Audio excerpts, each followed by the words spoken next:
Lucas 15, versículo 11, diz assim a palavra do Senhor. Continuou: certo homem tinha 2 filhos. O mais moço deles disse ao pai: Pai, dá-me a parte dos bens que me cabe.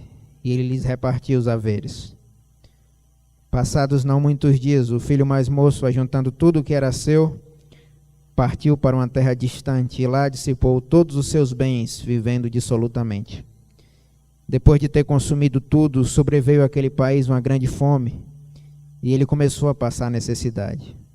Então ele foi e se agregou a um dos cidadãos daquela terra, e este o mandou para os seus campos a guardar porcos.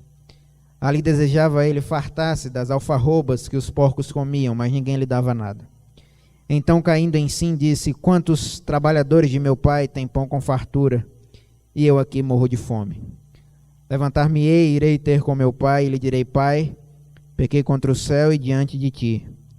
Já não sou digno de ser chamado teu filho. Trata-me como um dos teus trabalhadores. E levantando-se foi para seu pai. Vinha ele ainda longe, quando seu pai o avistou, e compadecido dele, correndo, o abraçou e o beijou. E o filho lhe disse: Pai, pequei contra o céu e diante de ti. Já não sou digno de ser chamado teu filho.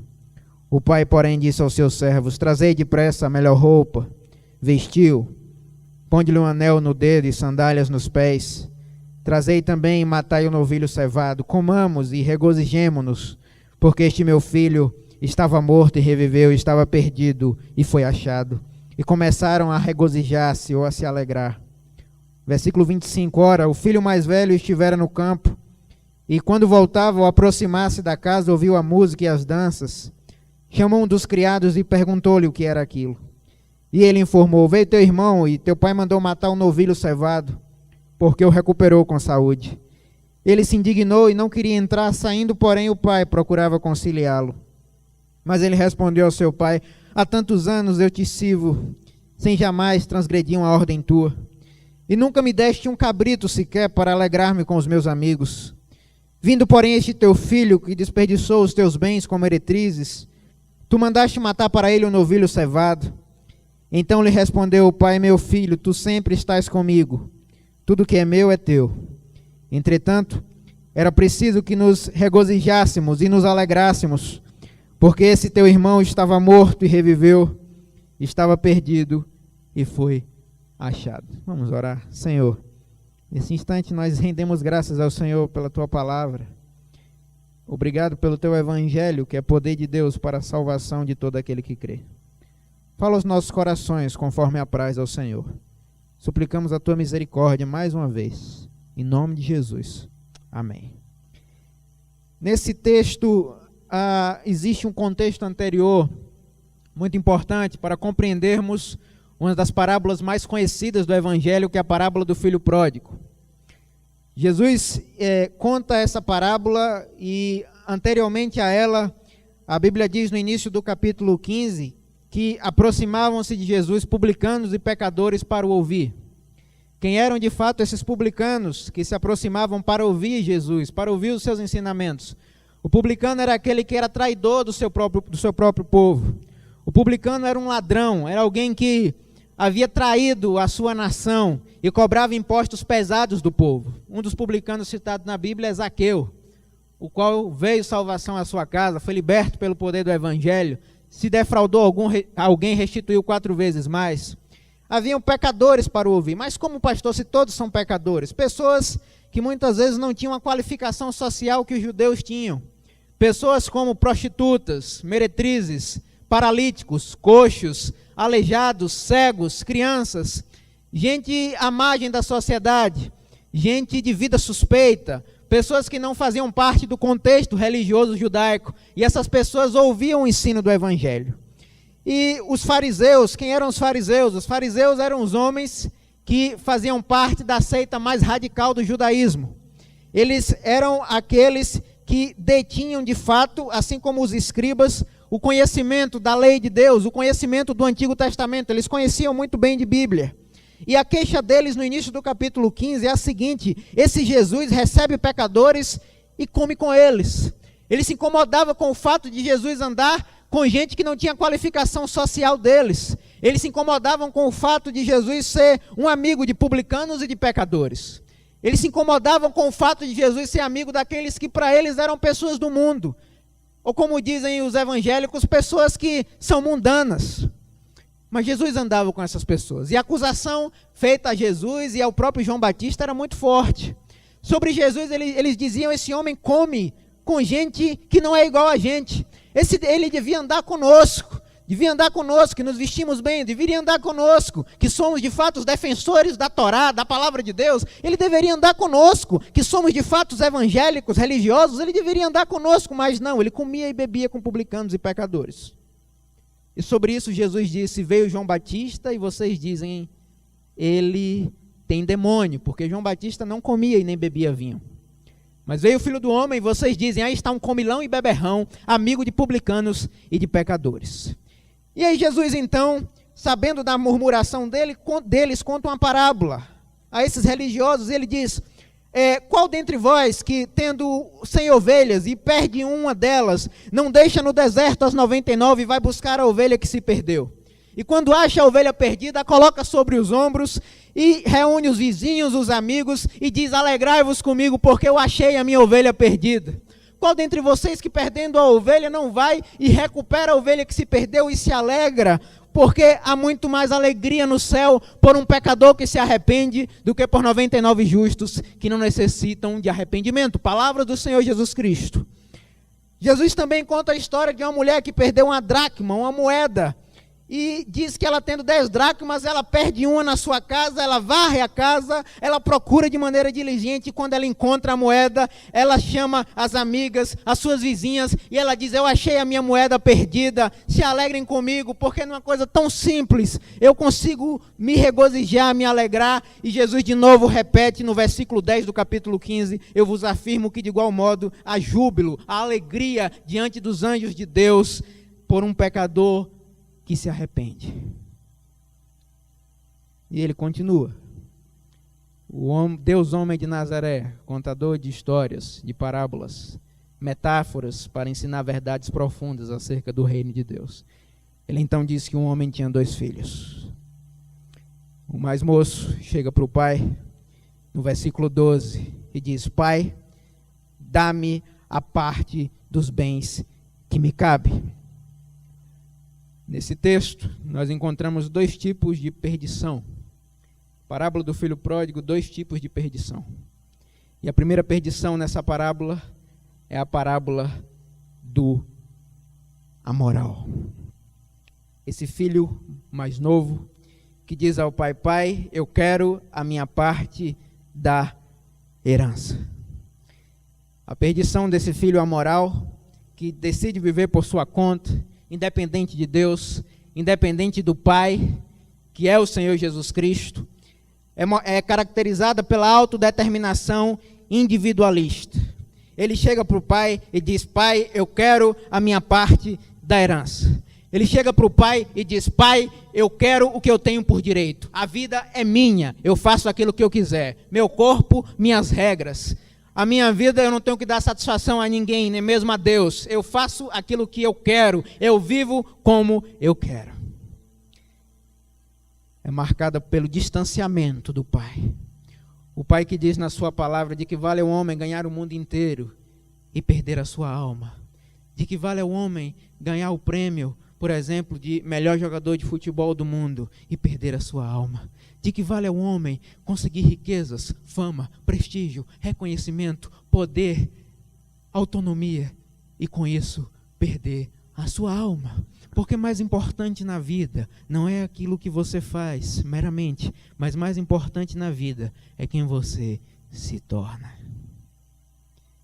Ele diz: eu vou fazer o que eu quiser, me dá a minha parte da herança. Ele é movido pelo egoísmo, pelo individualismo.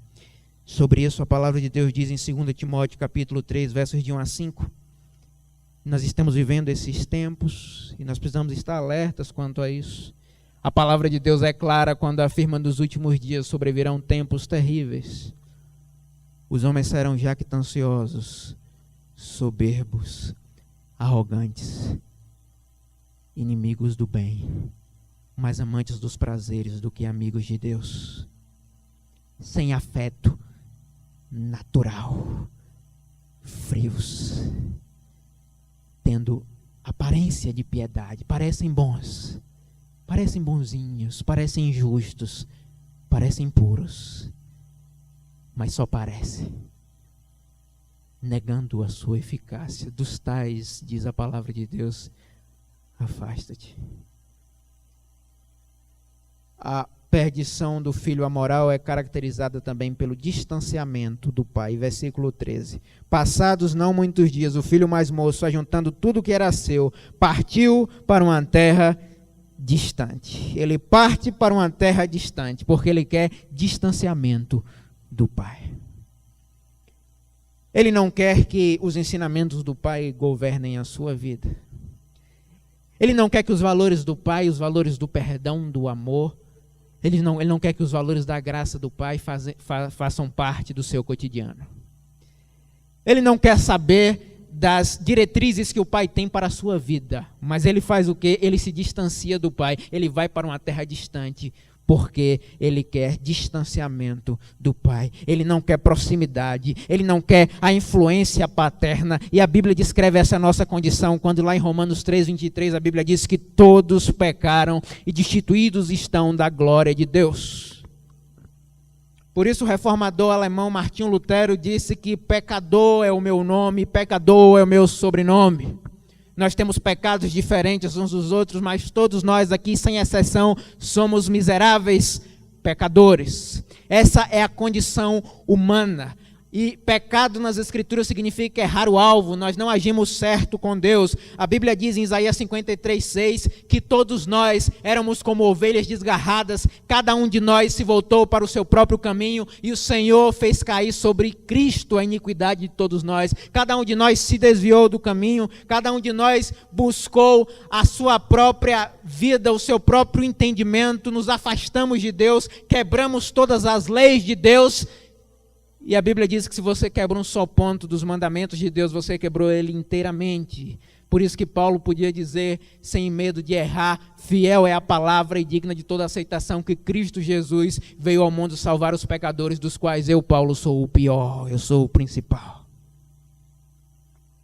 Por isso que Jesus disse, eu não vim chamar gente com justiça própria. É preciso ser solidário com o pecado de Adão. É preciso ser solidário com a pecaminosidade humana e dizer como Davi, em pecado eu fui formado, em iniquidade me concebeu minha mãe. Nós somos miseráveis pecadores. Essa é a condição humana. E por isso nós somos merecedores da justiça de Deus. É o que diz a Bíblia em Efésios capítulo 2, versículo 3. Outra característica dessa perdição do amoral é a busca absoluta da satisfação, do prazer pelo prazer. Versículo 13. Passados não muitos dias, o filho mais moço, ajuntando tudo que era seu, partiu para uma terra distante, parte B, e lá dissipou todos os seus bens, vivendo dissolutamente. E a Bíblia diz que ele dissipou todos os seus bens, vivendo dissolutamente. Essa palavra dissipar no texto bíblico significa que ele foi até o fim, até onde podia ir. Sabe quando na sua casa, sua mãe ou você faz aquele brigadeiro muito bom, que ela diz assim, rapa aqui o fundo da panela, e você vai lá e não deixa nada?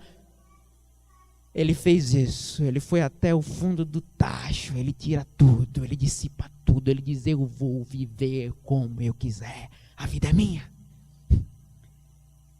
Ele suga tudo. Versículo 14, depois de ter consumido tudo, sobreveio àquele país uma grande fome, e ele começou a passar necessidade. Ele se entrega a relações sexuais promíscuas.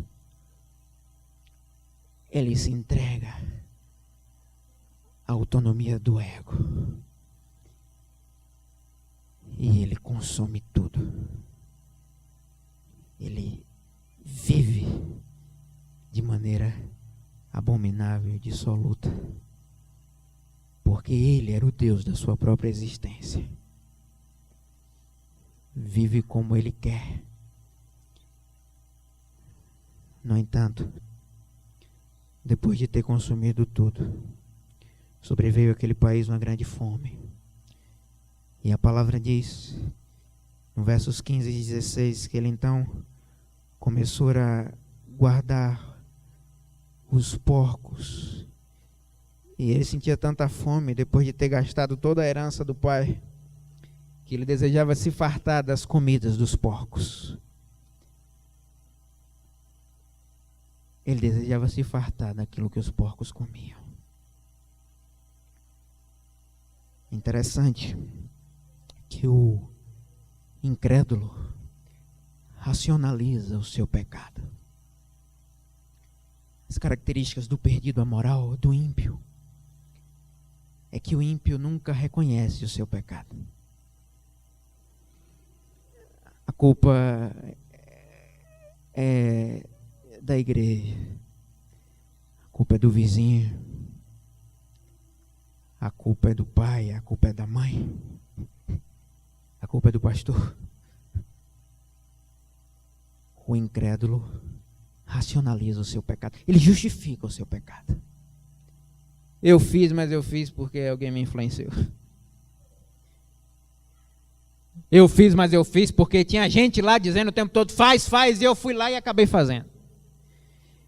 Eu sou assim porque você não conhece a minha história passada. O incrédulo racionaliza o pecado, ele justifica o seu pecado, ele se auto-justifica.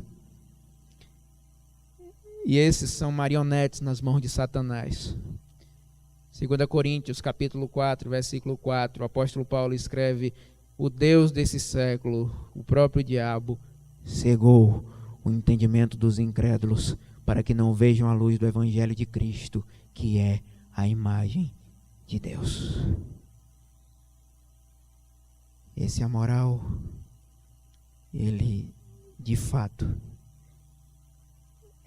é a representação, uma das, de todos aqueles que entram por uma porta que Jesus disse que larga é a porta, espaçoso é o caminho que conduz à perdição, e muitos são os que trilham por esse caminho.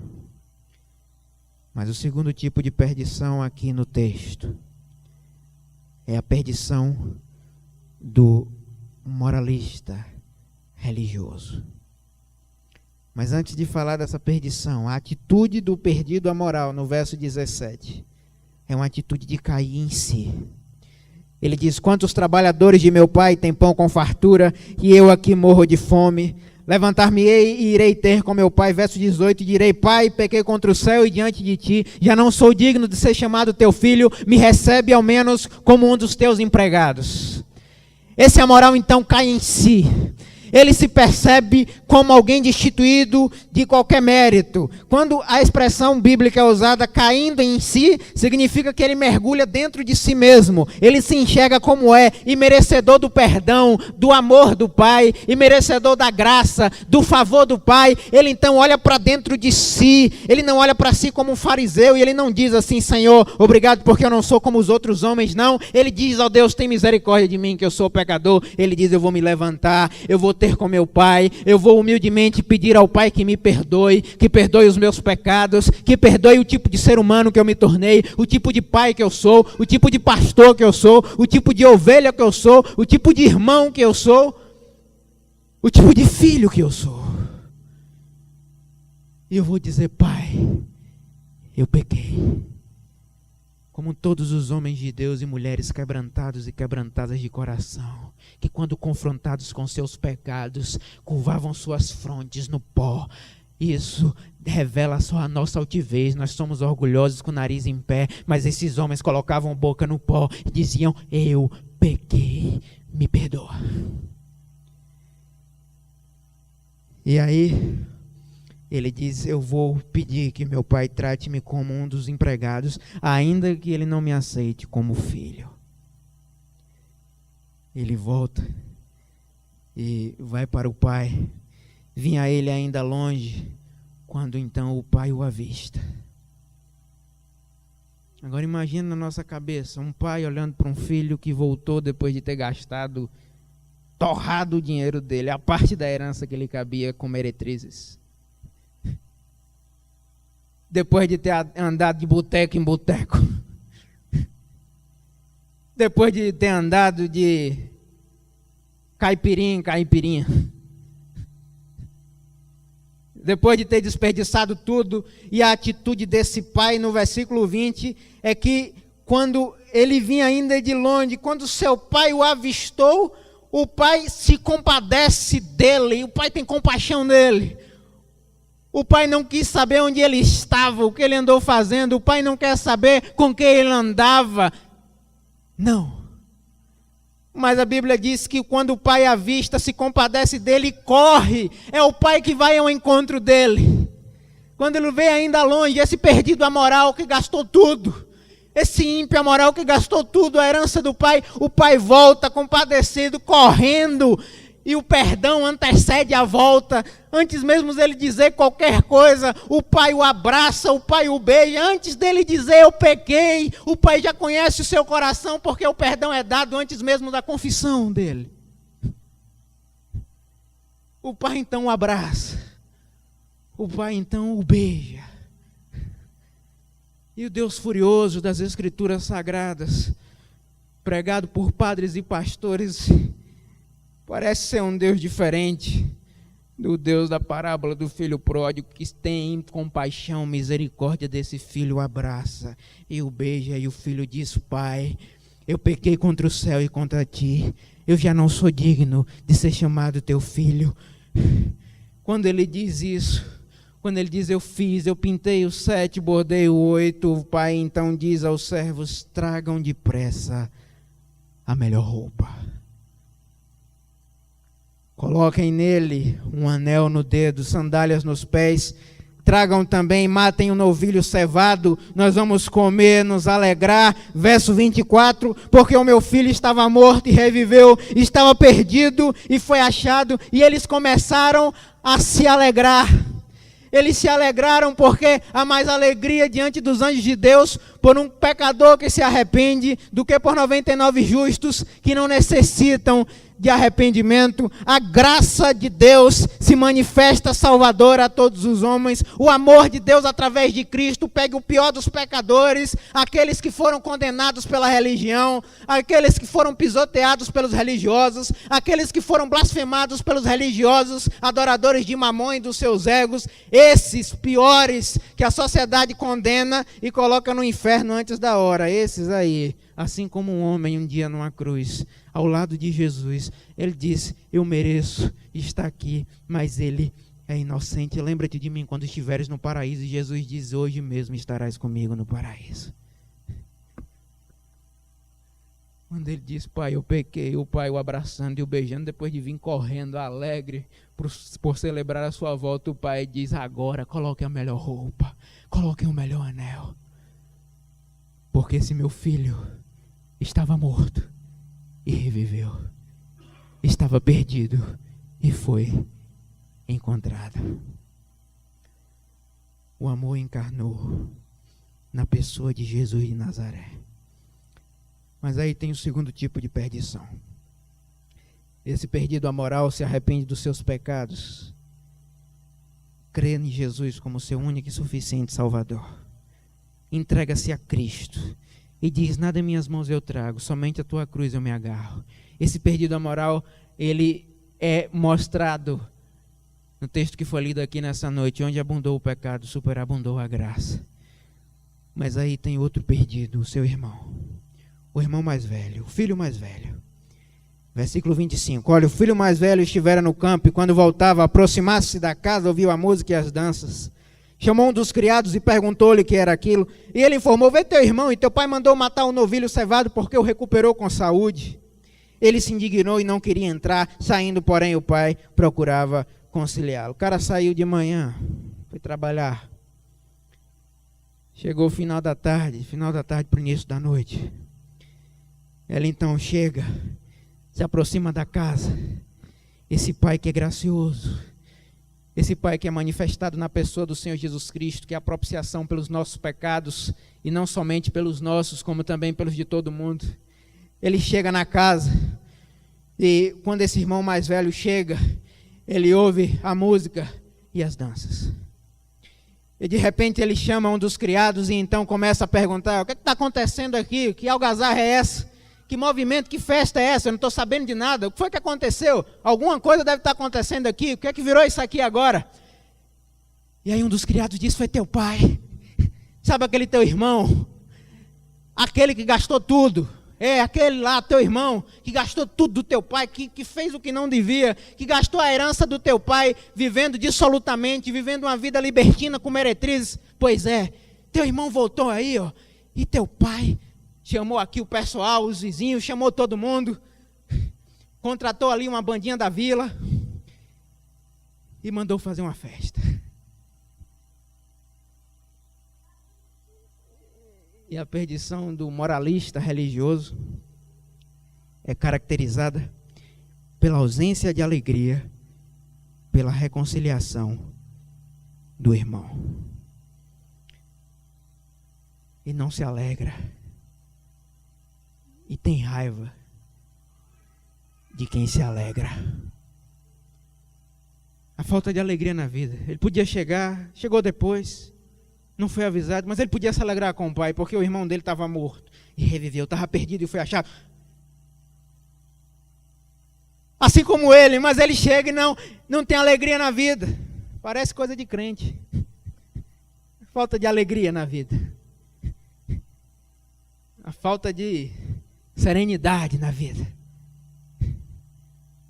Escritor que eu gosto muito, chamado Rubem Alves, falando sobre a Inquisição, onde pessoas eram colocadas e queimadas vivas por serem hereges, né? Na fogueira. Ele disse que os inquisidores são sérios. A falta desse fruto do Espírito. Ele não se alegra com a reconciliação do irmão e ele tem raiva de quem está alegre. Ele volta, pergunta, o criado diz: foi teu pai que promoveu essa festa, você amou todo mundo, está todo mundo se alegrando.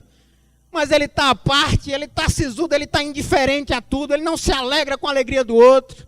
Eu já disse a vocês, não é muito fácil muitas vezes a gente chorar com os que choram, mas nos alegrarmos com os que se alegram, a gente tem essa dificuldade. Se alegrar com o sucesso do outro, se alegrar porque o pastor citou o nome do outro e não o seu. Se alegrar porque Deus abençoou o outro e não você. Se alegrar porque eu tenho um colega que prega melhor do que eu, glória a Deus por isso. Se alegrar porque a pessoa está se dando bem, falta isso na gente. Assim como esse filho mais velho, ele não sabe ser feliz e tem raiva de quem sabe. E nem à toa que eu cito para os meninos, tem uma frase muito interessante do Friedrich Nietzsche, que é um filósofo detestado pelos pastores do nosso país, mas eu gosto de lê-lo, com peneira na cabeça. Ele diz: os cristãos que dizem ser remidos deveriam parecer mais alegres. E ele ainda acrescenta: os cristãos, se fossem realmente remidos, deveriam parecer mais alegres. Mas a gente convencionou que para ser de Jesus tem que ser esquisito e não diferente. Tem gente que pensa que é diferente, mas não é. O cara é esquisito. Eu sou diferente porque eu sou de Jesus. Não, você é esquisito. Quem foi que disse para ser de Jesus precisa ser esquisito? A falta de alegria na vida. Em segundo lugar, a perdição do moralista é mostrada pela falta de liberdade existencial. Versículo 29, ele respondeu ao pai: há tantos anos eu te sirvo, sem jamais transgredir uma ordem tua. Essa é a essência da religião cristã. Tantos anos eu te sirvo, eu nunca matei um cabrito. Eu nunca deixei de pagar o empregado. E ele tinha um complexo de cabrito saltador, né? Que ele diz assim: olha, o senhor nunca matou um cabrito sequer para eu festejar com os meus amigos. A falta de liberdade existencial, a falta de liberdade interior. Porque quando o evangelho produz essa liberdade existencial, é verdadeira a palavra que diz em Gálatas 5:1, foi para a liberdade que Cristo nos libertou. Permaneçam firmes e não se submetam a jugo de escravidão. A liberdade de viver, a liberdade de amar, a liberdade de servir, a liberdade de perdoar, a liberdade de não se levar tão a sério.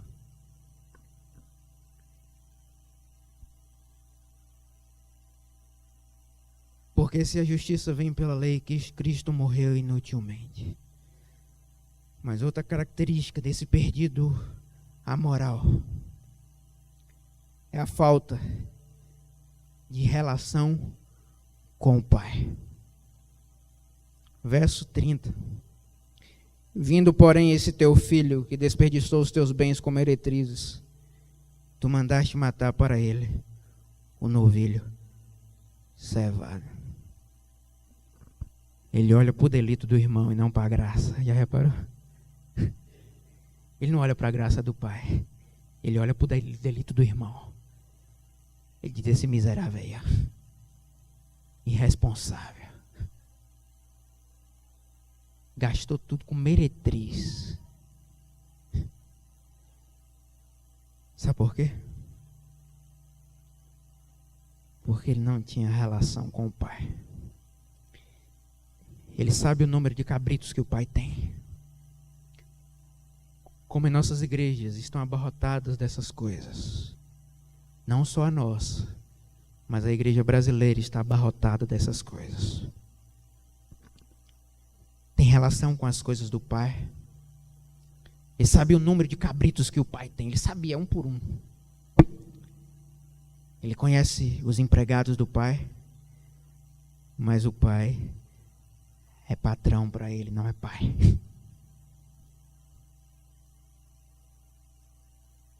O pai é o Yahvé, que ele se alegra quando manda fogo e consome os outros. Mas o pai para ele é um pai que não tem amor, não tem graça, não tem misericórdia, porque ele não conheceu a graça do pai.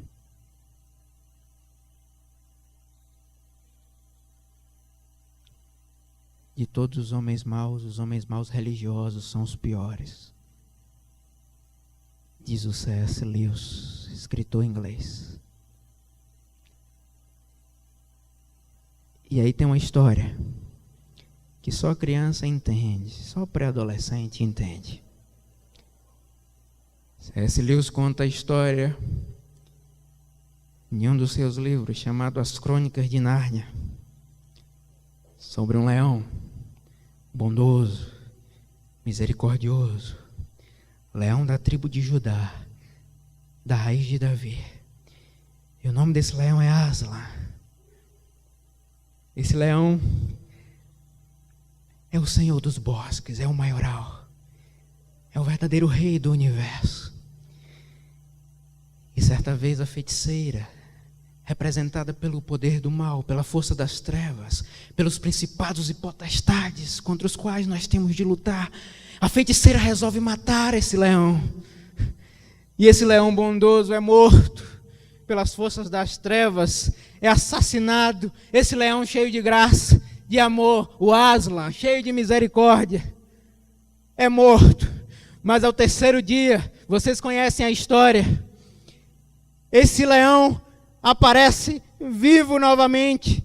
E C.S. Lewis diz que a mesa de pedra se rompe. E a Bíblia diz que o véu do templo se rasga de alto a baixo. Agora não precisamos mais de padres e pastores para mediar o nosso acesso a Deus, mas por meio de Cristo há um só mediador entre Deus e os homens, Jesus Cristo, homem. Por meio do sangue de Cristo há um caminho, há o caminho, a verdade e a vida, Jesus Cristo, Filho de Deus. Esse leão então ressurge, e as pessoas então começam a perguntar, os seus amigos, a saber, algumas mulheres que foram testemunhas da sua ressurreição, e começam a perguntar ao leão: mas Aslan, como é que você viveu? Nós vimos que você foi morto, você foi crucificado por homens ímpios, por homens pecadores.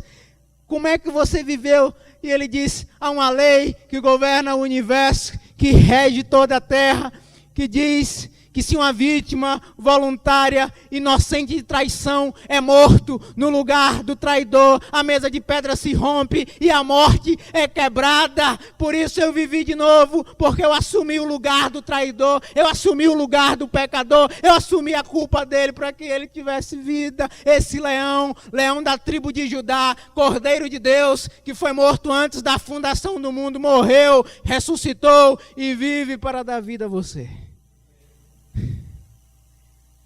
Essa é a história das histórias. A pergunta é: como esses dois perdidos podem ser salvos? Como o perdido moralista e o perdido amoral podem ser salvos? Eles podem ser salvos recebendo a graça do Pai. Coisa mais simples do mundo.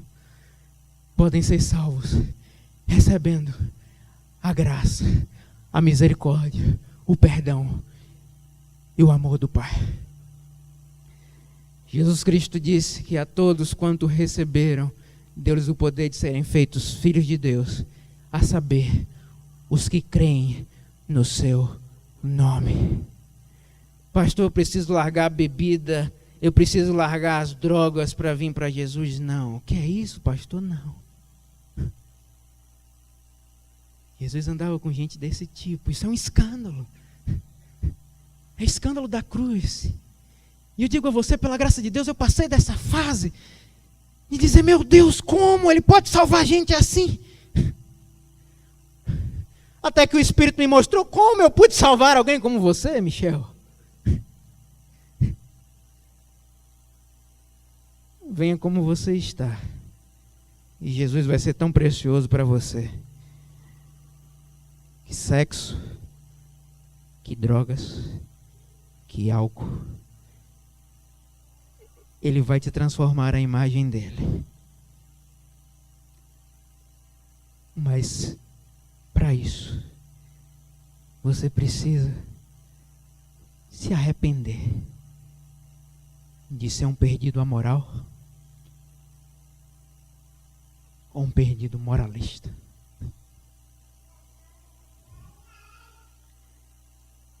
Você precisa receber a graça do Pai. Talvez você tenha anos de igreja, mas poucos anos de intimidade com o Pai. Talvez você tenha anos de conhecimento intelectual acerca das Escrituras, acerca da vida. Ou talvez você chegou aqui há pouco tempo. Mas você pode ser salvo se receber a graça do Pai em arrependimento e fé. E mais do que com a sua boca, o seu coração dizer, Pai, eu pequei. Já não sou digno de ser chamado teu filho. Me recebe ao menos como um dos teus empregados. E a boa notícia, a melhor notícia, a boa nova do Evangelho,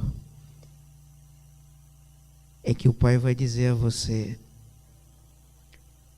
coloquem a melhor roupa. Se a roupa for da amargura, Deus vai colocar em você a roupa do perdão. Se a sua roupa for a roupa do ódio, da maledicência, da ira, da dureza de coração, Deus vai colocar em você a roupa do quebrantamento de coração.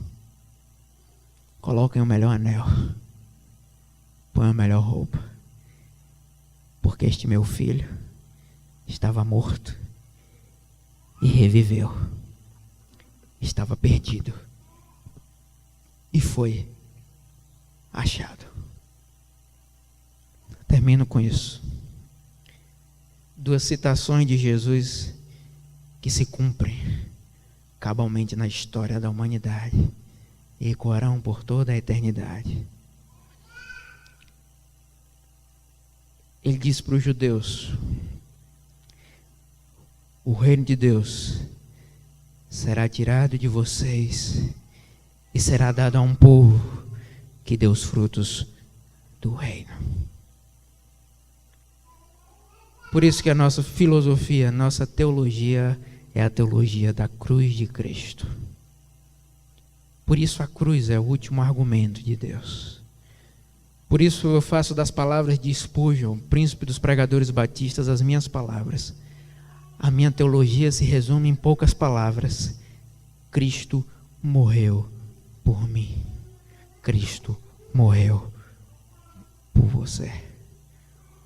O reino de Deus será tirado de todos os religiosos, soberbos e arrogantes, e será dado a um povo que vai dar os frutos do reino. Isso aconteceu, está acontecendo e acontecerá. Porque o próprio Jesus afirmou: os publicanos e as meretrizes estão entrando antes de vocês no reino de Deus, porque eles se arrependeram e creram. Pense nisso. Que tipo de perdido você é? Perdido amoral? Libertino? Ou perdido moralista? Somente a graça do Pai pode te beijar, te abraçar e de perdoar você. Você crê nisso? Que Deus te abençoe. É a graça de Jesus que me faz caminhar. É o amor do Pai